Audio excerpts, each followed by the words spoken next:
Vamos falar sobre o quarto encontro de Jesus. Já ouvimos sobre o encontro de Jesus com Nicodemos, com a mulher samaritana, no tanque de Betesda, quando Jesus faz o milagre com aquele homem, na vida daquele homem. Ouvimos no domingo passado. E hoje nós iremos então falar sobre a cura de um cego de nascença. Eu queria pedir a você que abrisse a sua Bíblia e deixasse aberta no livro de João, capítulo 9, que vai ser o texto que nós vamos discorrer desse milagre. E eu tenho certeza que esse será um tempo onde Jesus ministrará ao seu coração algo novo. Eu tenho entendido que nós somos desafiados como pregadores, como pastores, todo o tempo a acreditarmos e vivermos milagres. Quando nós entendemos que a palavra que é ministrada, ela encontra corações, realidades diferentes aqui nesse lugar.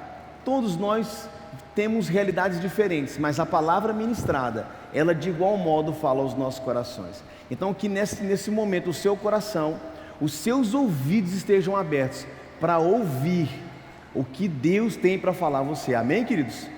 E o texto, ele vem trazer aqui esse relato. Deixa eu acessar aqui a minha Bíblia.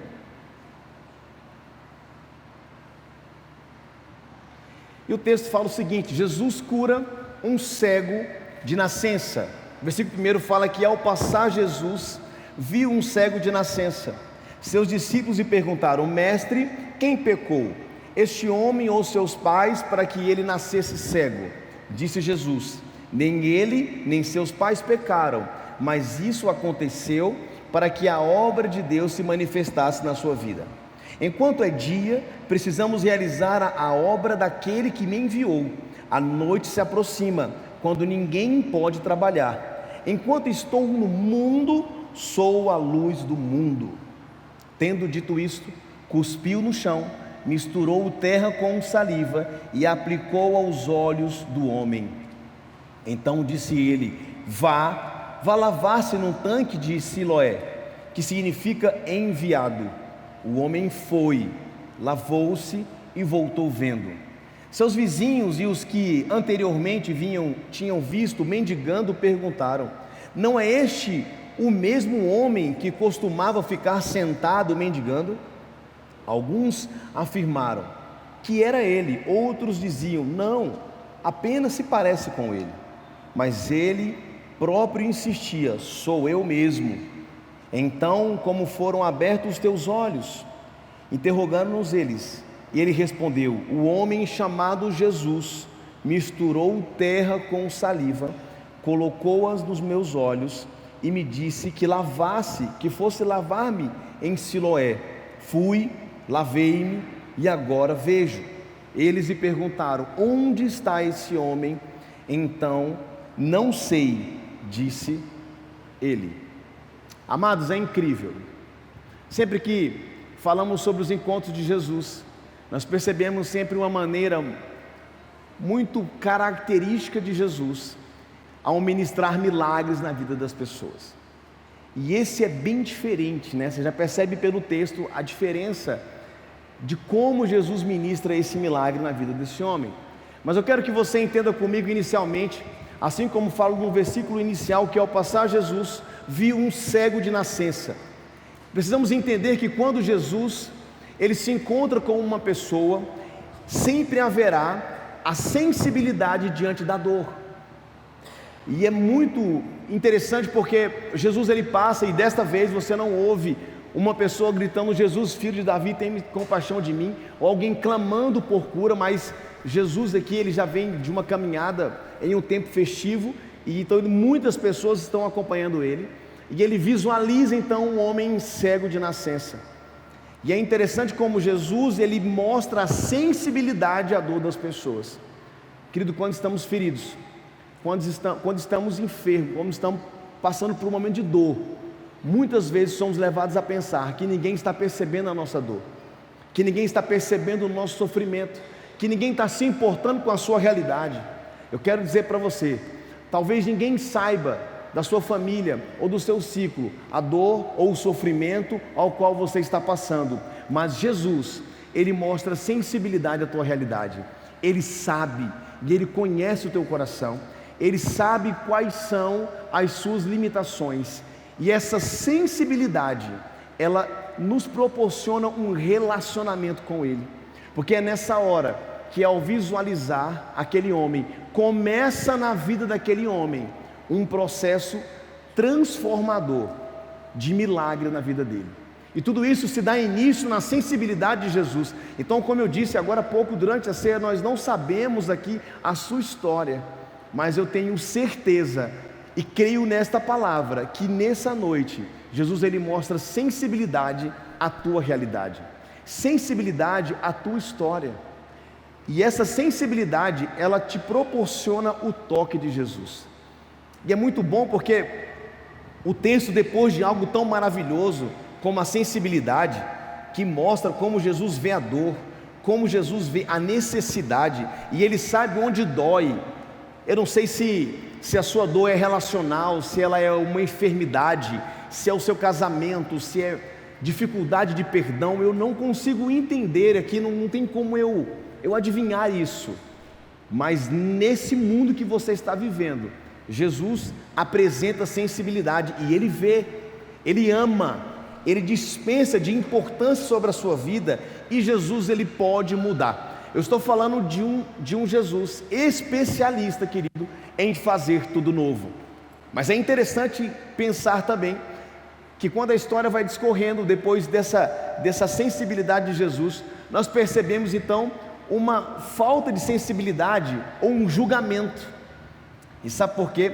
Jesus ele é sensível à sua dor, mas talvez as pessoas que estão ao seu redor não sejam sensíveis à sua dor.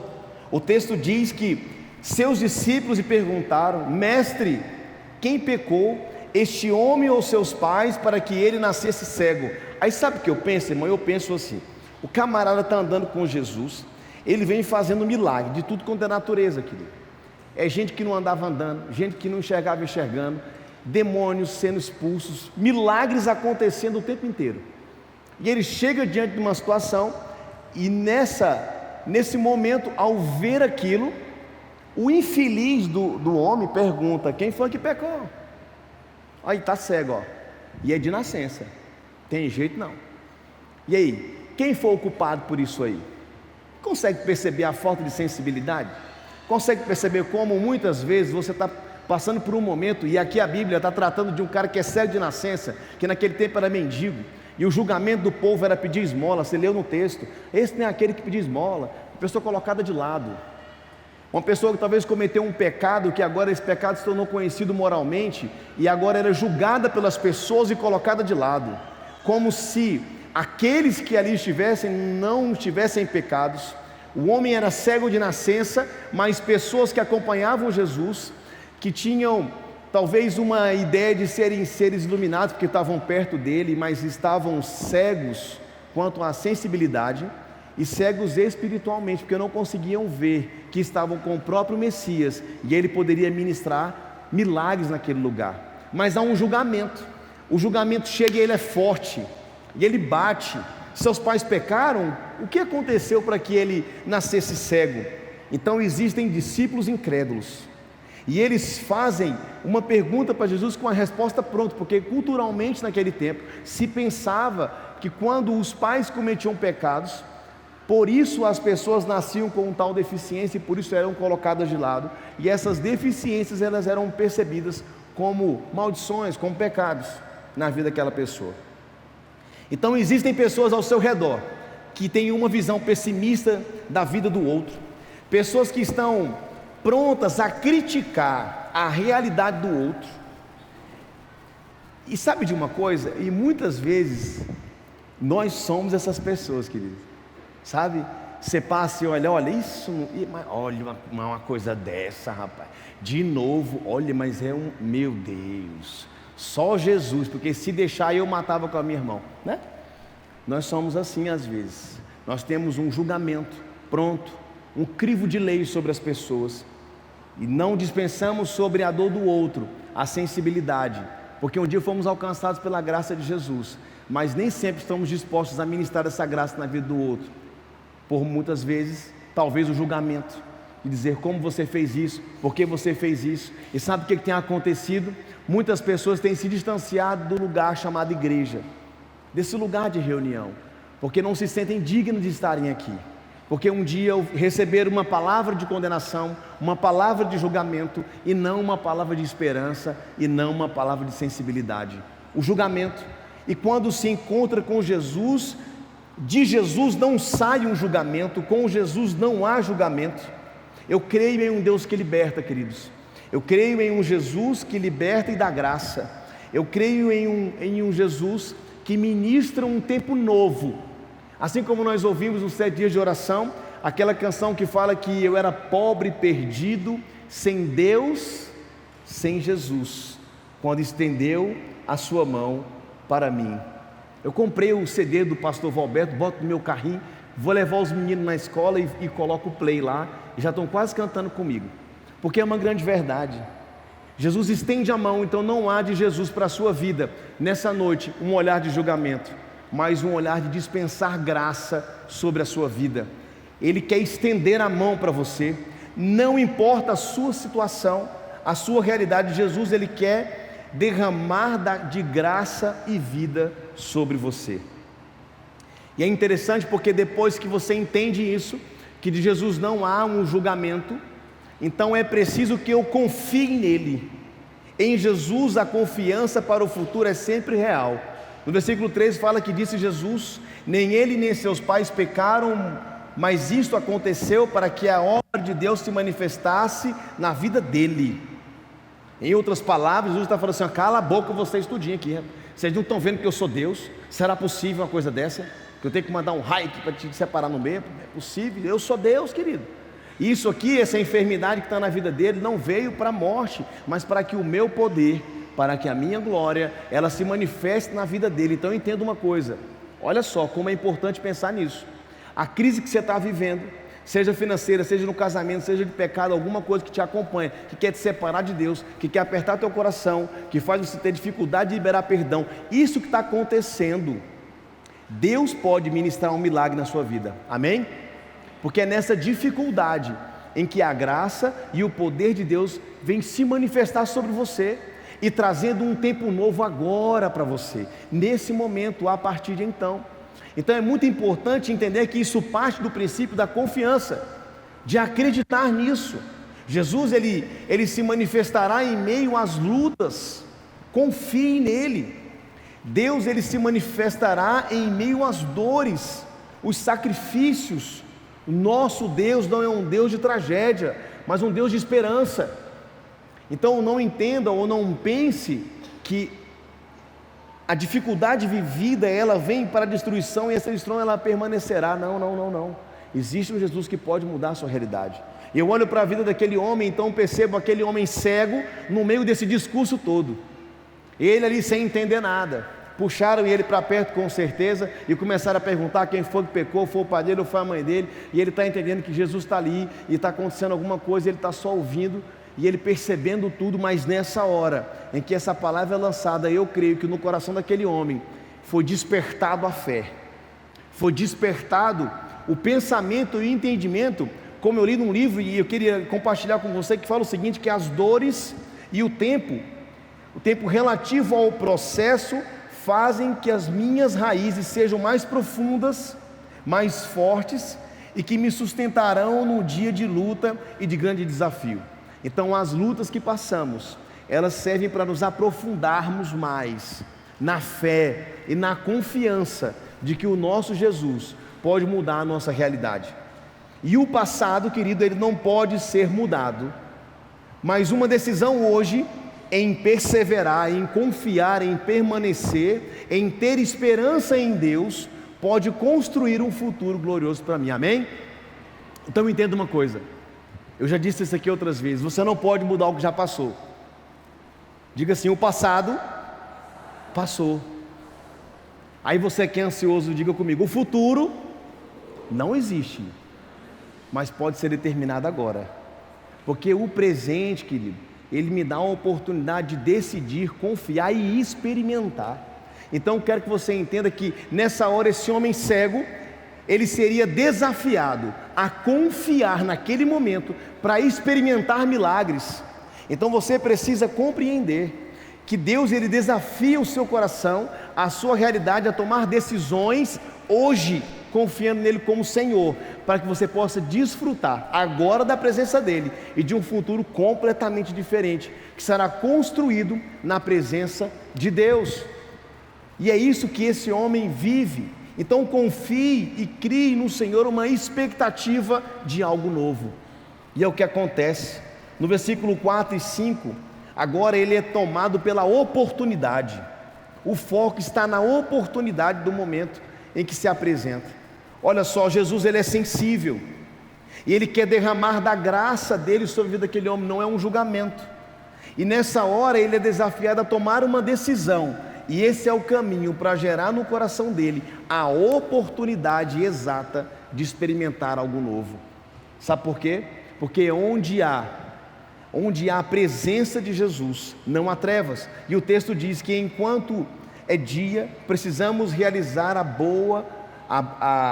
a obra daquele que me enviou. A noite se aproxima, quando ninguém pode trabalhar. Enquanto estou no mundo, sou a luz do mundo. Entenda uma coisa: onde há Jesus não há trevas. Onde há Jesus, a luz e a escuridão vai embora. A presença de Jesus, ela é de fato a restauração.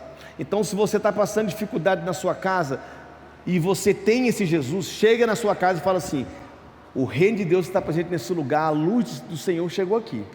Amém? Você precisa profetizar vida em meio à morte, fazer uso dessa palavra para que você possa chegar em meio à sua luta e profetizar um novo tempo, baseado nessa palavra, de que Ele é a luz, e se nós temos Ele no nosso coração, somos então a luz do mundo.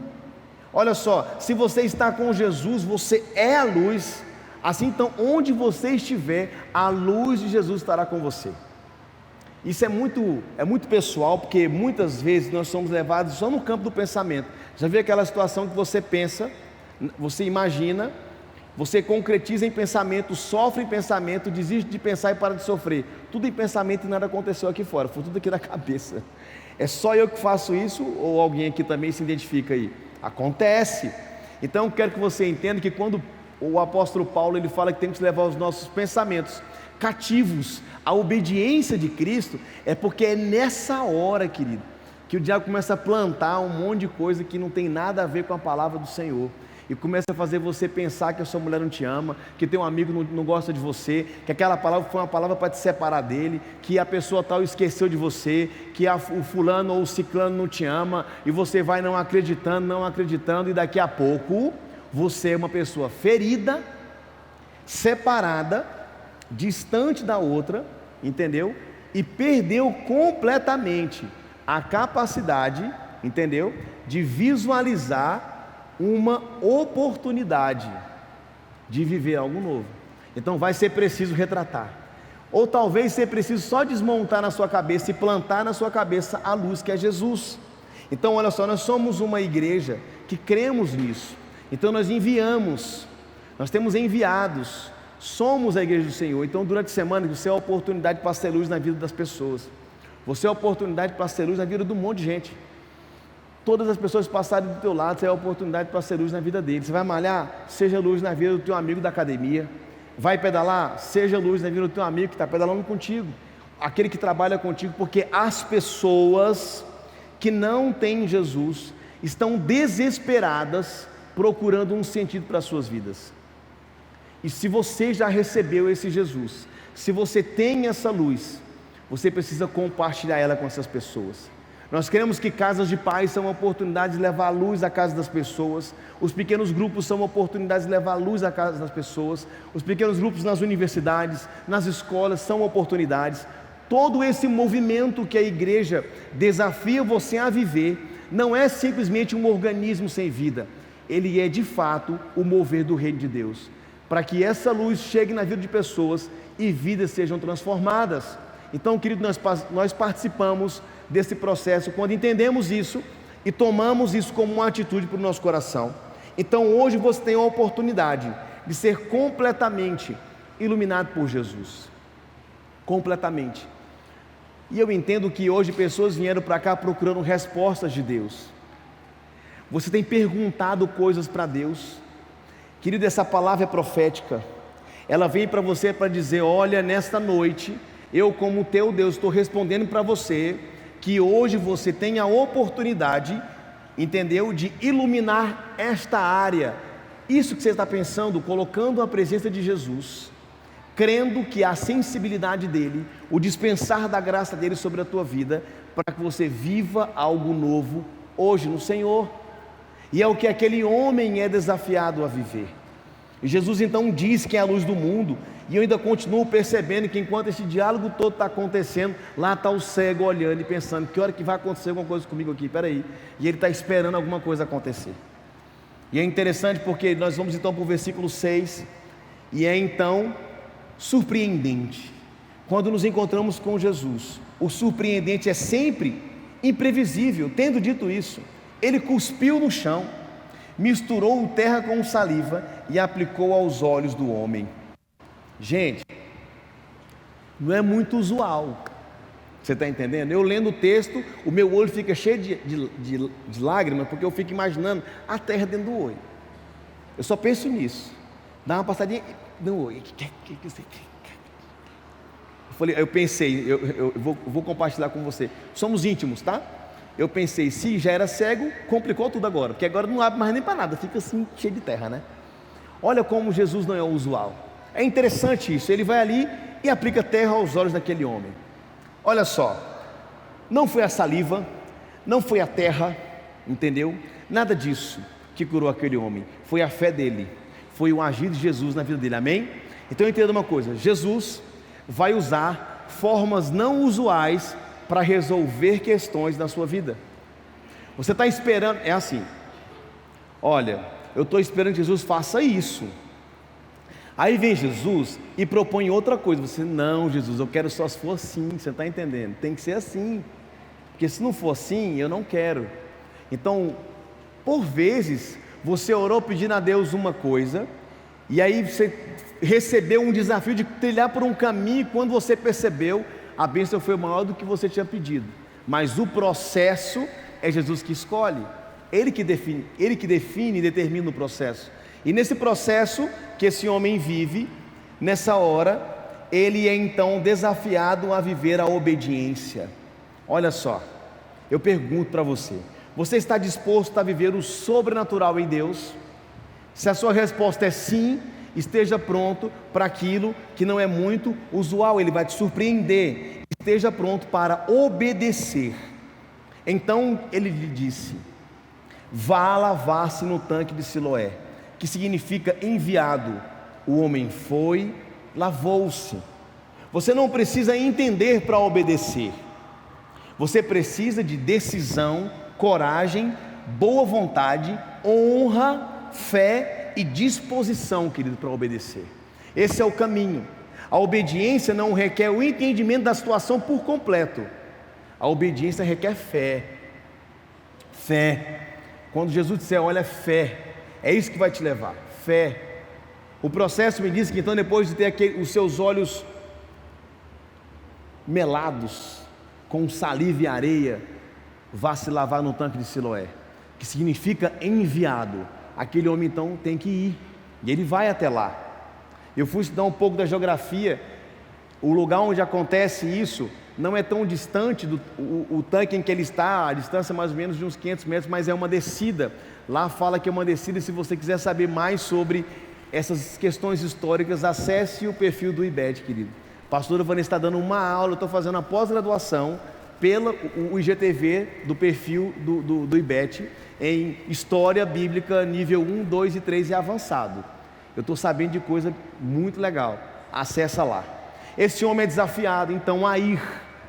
Pensa comigo, agora ele então é levado a obedecer e crer. Eu quero que você pense comigo agora, imagine o coração dele, desde o momento que Jesus tocou ele, e Jesus não toca ele e fala: vá se lavar, você está curado. Não há essa palavra. Filho, você está curado, só vá lá e lava porque eu te sujei. Não. Ele então toca os olhos do homem e diz: vá lavar-se no tanque de Siloé. que existe um significado de ser enviado. Você consegue imaginar o tamanho da expectativa do coração daquela pessoa, a expectativa de viver de fato a obediência. Ele obedece e vai até lá, ele não questiona. E sabe de uma coisa, eu quero perguntar para você com muita sinceridade: quais são as áreas de desobediência na tua vida? Onde você tem insistido em caminhar em desobediência? Eu não sei se é a mentira, se é o adultério, se são vícios, se é o orgulho, se é o esfriamento espiritual, se é o distanciamento. Eu não sei qual é a área de desobediência na tua vida, mas como eu disse para você, é preciso fé para obedecer, é preciso entender que existe um Deus maior, é preciso entender que existe um crivo e uma consequência quanto à desobediência. Eu tenho certeza absoluta que se aquele homem tivesse encontrado um atalho e tivesse lavado o seu rosto numa bica, numa torneira, num vaso de água, nada teria acontecido, porque a ordem foi: vá até o tanque de Siloé, lave-se lá. Então entenda uma coisa, a obediência vai te conduzir a um tempo sobrenatural em Deus, amém?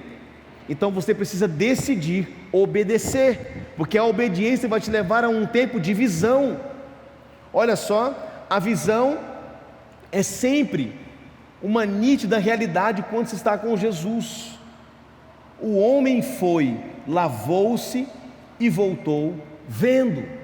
Ele foi curado, ele foi cego e voltou vendo. As trevas vão embora quando a presença de Jesus se faz na vida de uma pessoa. Se há fé, querido, se há fé, perseverança e obediência, haverá milagres. E sabe de uma coisa?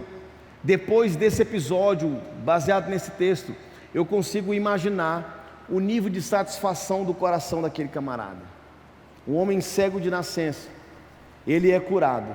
Então quero que você entenda que quando você vive a obediência, pode até ter uma distância entre o ato profético e o milagre, mas ele vai acontecer. Jesus vai se mostrar sobre a sua vida como um Deus de milagre. Então a satisfação e a abundância logo se manifestam. Olha o que o texto diz no versículo 8: seus vizinhos e os que anteriormente o tinham visto mendigando perguntaram. Aquele homem já era conhecido. Olha como era a imagem do homem. No início do texto eu falei sobre pessoas que enfatizaram a cegueira dele e perguntaram quem pecou para ele ser cego, para ele ser doente, para ele ser separado, por ele ter errado. Quem foi que fez isso aqui? Por que o casamento dele não deu certo? Por que ele é um camarada que está preso em vícios? Nunca vai sair daí. O pessimismo, o julgamento era sobre aquele homem. Tu nunca vai ter tua família, tu nunca vai ser perdoado, isso nunca vai acontecer. Um monte de palavras de derrota, de destruição eram lançadas sobre aquele homem. Mas agora não, querido. Nesse momento agora o cenário muda. E ele fala assim: não é este o mesmo homem que costumava ficar sentado mendigando? Agora eles já percebem o milagre, já percebem a satisfação e a abundância, a presença de Jesus na vida do homem. Olha só, após o encontro com Jesus fica visível a nova realidade daquele homem. Então entenda uma coisa: o encontro que Jesus marcou com você hoje é para dizer: olha, você tem solução, você tem jeito, você pode viver algo novo. Tudo que deu errado passou. A tua decisão hoje pode te levar a um patamar elevado na minha presença. Eu sou Jesus e eu vim para te salvar, para te dar vida, para restaurar. Eu creio num Deus de recomeços. Essa noite é uma noite de recomeço na presença do Senhor, amém? Sabe de uma coisa, querido? Eu quero que você entenda isso, porque muitas vezes você esquece que você não é eterno aqui nesse lugar. E como muitas vezes pregamos, você está tão apegado às coisas deste mundo, que você tem esquecido do Jesus, você tem esquecido do que você viverá a partir daqui, na eternidade. Outra vez eu fui no velório, e fui para pregar no culto lá, e quando eu cheguei, um pastor da igreja do País Alto já tinha chegado na minha frente, e pegou a vez e estava pregando. Eu falei: já que eu estou aqui no velório, e ele está pregando, eu vou ouvir a mensagem, né? E estou aqui encostado ouvindo a mensagem, e ele disse o seguinte, falou assim: ó, no meio do velório, disse: todo mundo que está aqui vai morrer. Se tu pensa, irmão, o povo deu aquela balançada, os que se encostaram na parede, ele falou assim: todo mundo tem uma senha aqui. Aí eu olhei, eu estava com o meu amigo do lado e falei assim: ó, tu tem uma senha, brother, eu tenho uma senha, tá ligado, né? E essa senha não é em sequência não, ela é aleatória. Aí o pastor perguntou: Jesus vai chamar a próxima senha, de quem será a senha? Meu amigo, quase que ficou vazio o lugar, foi por pouco. Eu dei uma balançada na perna, olhei para o lado, o outro já estava assim, até o celular baixaram, os telefones baixou, o nego botou o telefone no bolso e mudou o sermão, era outro nível a partir dali, porque ia tocar o bip e ia chamar a senha. Sabe por quê? É interessante isso, eu fui embora pensando nisso, assim, é incrível como nós esquecemos que não somos eternos nesse lugar. Então, querido, há uma eternidade que te espera, há um Deus que quer plantar no teu coração vida eterna. E muitas pessoas vivem e ignoram isso, e vivem uma vida de desobediência, distante de Jesus, e não reconhecem Ele como Jesus, e para os que Ele veio não o recebem, não o aceitam, e por isso não desfrutam. E querido, entenda uma coisa: a condenação eterna é uma consequência da desobediência e do distanciamento de Jesus. Diferente do que aconteceu naquele homem, diferente do que estava talvez pela sociedade determinado a ele, o esquecimento, ele é então tomado por uma esperança nova, porque encontra Jesus, a satisfação toma o seu coração e tudo se torna novo. Salmos 23:6 fala que: sei que a bondade e a fidelidade me alcançarão todos os dias da minha vida, e voltarei à casa do Senhor enquanto eu viver. Amém, queridos? Jesus é esperança, afirma a clareza da nossa identidade. Há uma identidade nova no coração daquele homem, queridos. Fala que alguns afirmavam que era ele, outros diziam: não, apenas se parece com ele. Mas ele próprio insistia: sou eu mesmo, foi eu que vivi a experiência. Eu era aquele cego que estava lá no passado, que vocês viram, mas eu fui curado. As pessoas podem até não saber quem você é, mas você precisa saber exatamente quem é, quem era e onde você está e para onde você vai com Jesus. Isso tem que ser algo firme e seguro no seu coração. Quem se encontra com Jesus tem existência, identidade, missão, paternidade, propósito, está cravado no seu coração. E se você tem um encontro com Ele, você recebe essa identidade, toma posse dessa herança eterna que vem sobre a sua vida. Amém? Então você pisa na cabeça do Satanás, querido, dá uma bicuda na cara do cão e vai embora. Não fica mais preso a uma condição de escravidão, porque agora você tem Jesus e Ele é libertador na sua vida. E esse homem então tem essa identidade. Então essa identidade o impulsiona agora de perdido a enviado. Ele vai a um tanque que tem o nome de enviado, em meio à dor. Aquilo que era a enfermidade dele foi o pontapé e o início para o envio de um novo tempo em Jesus. Amém? E o que ele faz? Ele constrói um testemunho. E eu quero terminar aqui. Ele constrói um testemunho. Temos um testemunho de transformação. Versículo 10 e 11, o texto vai terminando e vai dizendo que então, como foram abertos seus olhos, eles perguntam, interrogaram-no eles. Ele respondeu: o homem chamado Jesus misturou terra com saliva, colocou nos meus olhos e me disse que fosse lavar-me em Siloé. Fui, lavei-me e agora vejo. Amém, queridos? Tem muitas pessoas preocupadas com o processo, muitas pessoas preocupadas na forma como o milagre aconteceu, mas o homem dá testemunho e dá evidência àquele que tem que ser glorificado, Jesus. Então entenda, o testemunho daquele homem é mudado. Agora ele começa a testemunhar de algo sobrenatural. Se você continuar lendo o texto, você vai ver aquele homem sendo interrogado por fariseus que não entendiam como o milagre aconteceu, porque os fariseus tinham que dar testemunhos ou esclarecer a forma como o milagre acontecia. E quando o homem falava que Jesus tinha misturado saliva com terra e mandado lavar em Siloé, como esse milagre acontece, aquele homem ele é exaustivamente questionado em todas as perguntas que são feitas. Ele diz: o Jesus me curou, aquele homem eu não o conheço, mas ele me curou, a mão dele me curou. E o testemunho daquele homem então é o que consolida que Jesus era o Messias naquele lugar e fazia milagres ali.